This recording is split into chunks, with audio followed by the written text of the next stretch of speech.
Mon Seigneur et mon Dieu, je crois fermement que tu es ici, que tu me vois, que tu m'entends. Je t'adore avec profonde révérence. Je te demande le pardon de mes péchés et la grâce de faire avec profit ce moment de prière. Ma Mère Immaculée, Saint Joseph, mon Père et Seigneur, mon ange gardien, intercédez pour moi. Au lendemain de l'exaltation de la Sainte Croix, nous voici contemplant le même mystère, Jésus sur la croix et au pied, Marie, sa mère. Notre-Dame des douleurs, toute l'Église aujourd'hui contemple ce mystère.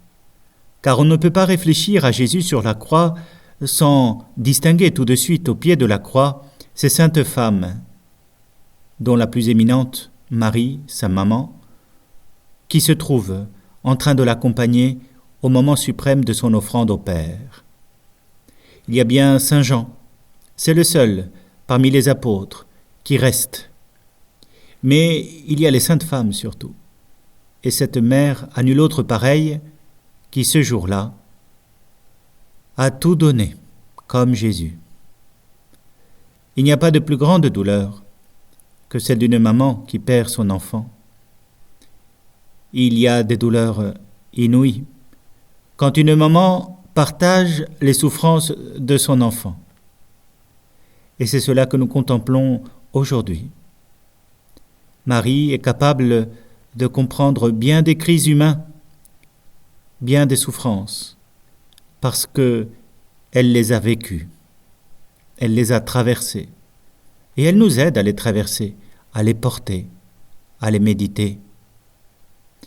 Marie, au pied de la croix, comme nous le dit la tradition, était debout. Stabat Mater. Elle était debout, parce que pleine de courage, pleine d'offrande d'elle-même, pleine de compréhension pour la mission de son Fils. Il fallait qu'il meure sur la croix pour que le troisième jour il ressuscite. Il fallait qu'il nous aide à affronter nos peurs, nos illusions et nos souffrances. Il fallait qu'il nous montre le chemin de l'amour le plus grand, du Père, pour toute notre humanité.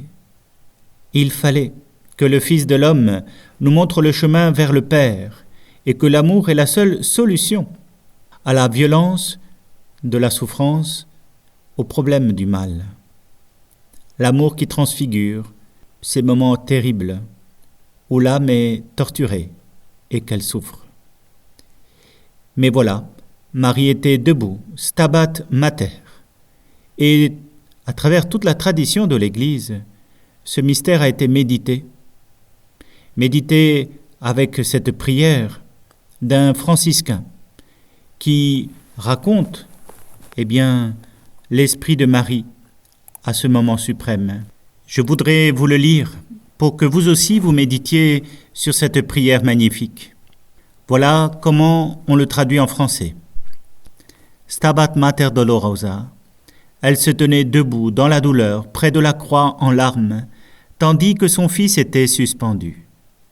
Âme gémissante, triste et dolente, qu'un glaive traversa. Oh, que triste et affligée fut cette femme bénie, mère du Fils unique. Elle gémissait et se lamentait, la tendre mère en voyant les souffrances de son célèbre Fils. Quel est l'homme qui ne pleurerait pas s'il voyait la mère du Christ dans un si grand supplice ? Qui pourrait ne pas s'affliger contemplant la mère du Christ souffrant avec son Fils ? Pour toutes les fautes humaines, elle vit Jésus dans la peine et sous les fouets meurtri.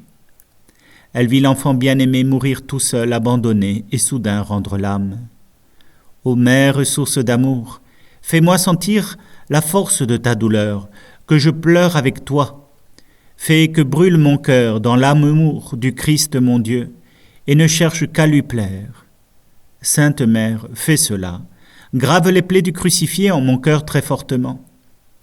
De ton Fils blessé qui daigna souffrir pour moi, partage avec moi les tourments. Donne-moi de pleurer tendrement avec toi, de compatir au crucifié au long de mon existence. Près de la croix, avec toi rester, et m'associer avec toi dans le deuil, voilà mon désir.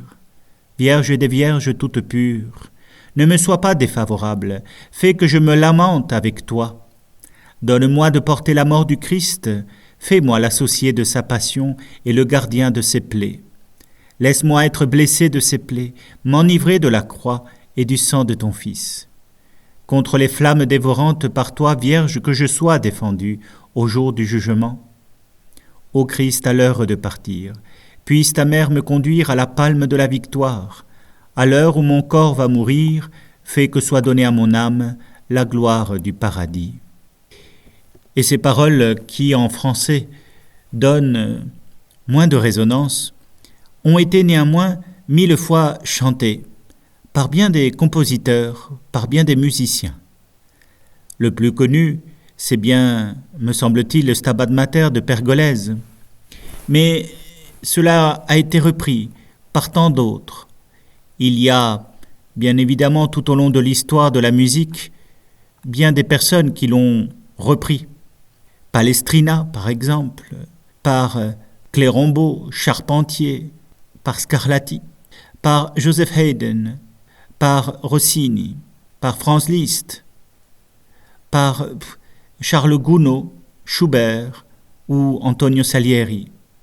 Les plus récents, c'est peut-être Francis Poulenc et Arvo Pärt que je vous conseille.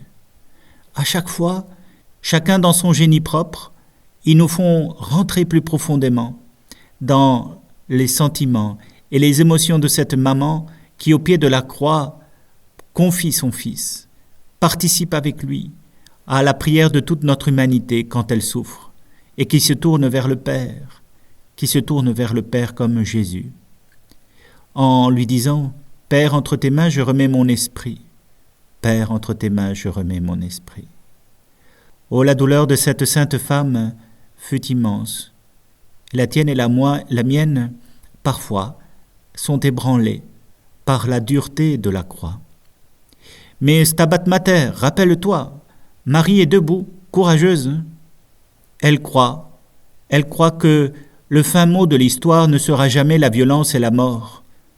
Elle croit que Dieu le Père nous justifiera, que Dieu le Père nous rendra justice, que Dieu le Père rendra justice à son Fils Jésus. Et voilà pourquoi nous savons que si la souffrance ne lui fut pas épargnée sur la croix, comme à son Fils, la foi néanmoins perdura à travers le mystère du samedi saint, de ce silence de la mort, jusqu'au Christ ressuscité, jusqu'à ce cri de victoire du dimanche de Pâques. Marie, au pied de la croix, elle nous apprend à persévérer patiemment sous la contrainte de la croix, à espérer contre toute espérance, parfois parce que les paroles de Dieu, son engagement à notre égard, est indéfectible. Il est mort et ressuscité une fois pour toutes en Jésus-Christ, et nous savons qu'à sa suite, nous tous, nous serons touchés par la grâce si nous le voulons. Confions-nous à Notre-Dame des douleurs, confions à son intercession tout ce qui traverse l'épreuve de la croix, la maladie et la souffrance. Et je pense en particulier à toutes ces saintes femmes qui, dans la congrégation des Notre-Dame des douleurs, se dévouent pour les anciens, pour les malades, pour les moribonds.